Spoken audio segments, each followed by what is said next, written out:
You are a seven-time world champion, a fashion icon, a masterclass teacher. Play piano, you play guitar. Is there anything you're not good at? Just for the rest of us.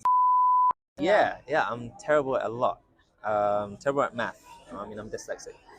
Um, I'm not great at the piano, firstly. I'm terrible at tennis. I can't speak any language. I'm terrible at learning languages. But basically, I feel like I can be good at anything. As I really believe in that whole it takes 10,000 hours to master anything. And the fact is, I've done more than 10,000 hours to master my craft.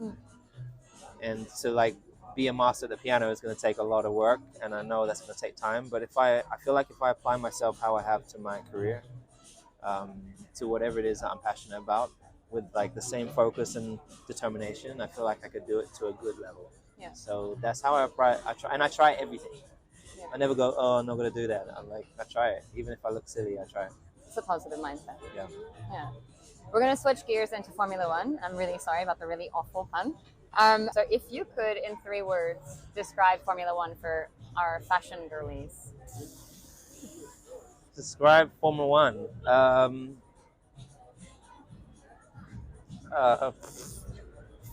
Fast, exhilarating, roller coaster. I don't know.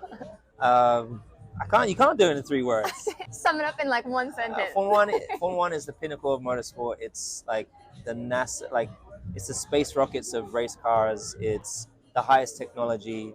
It's the most elite athletes and drivers in the world chasing for that #1 spot, something like that. Pretty good. Yeah.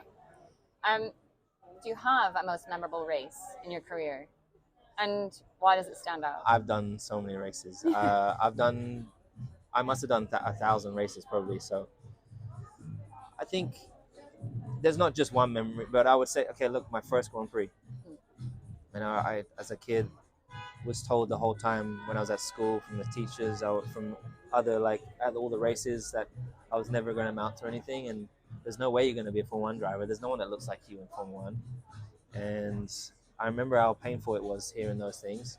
So when I finally got there and got my first race, I felt so proud that firstly my dad continued to believe in me, and I was there. I did him proud. I did what he asked me to do, but also for believing in myself and not giving up. So yeah. What do you do mentally to prepare before a race? I know you guys are doing a lot of things before and after, and it's a crazy schedule. So how do you mentally get into the zone and prepare?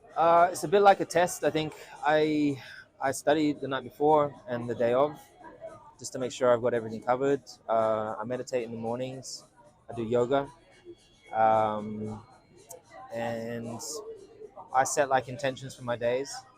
And then I listen to a lot of music. So whilst I'm studying and getting ready for the race, I'm just listening to music to block out all the sounds and kind of not let my thoughts get carried away. If I wasn't listening to music, I'll probably be going, oh, what if this happens? What if that happens? What about this? What about that? Did I remember this? Instead, once I've done my studying, I'm like, okay, you know it. You've done it 1,000 times. Now go and have fun. Yeah. So, and otherwise, that's it. I think that's about it. And then I stretch before I get in and go in with the goal to win.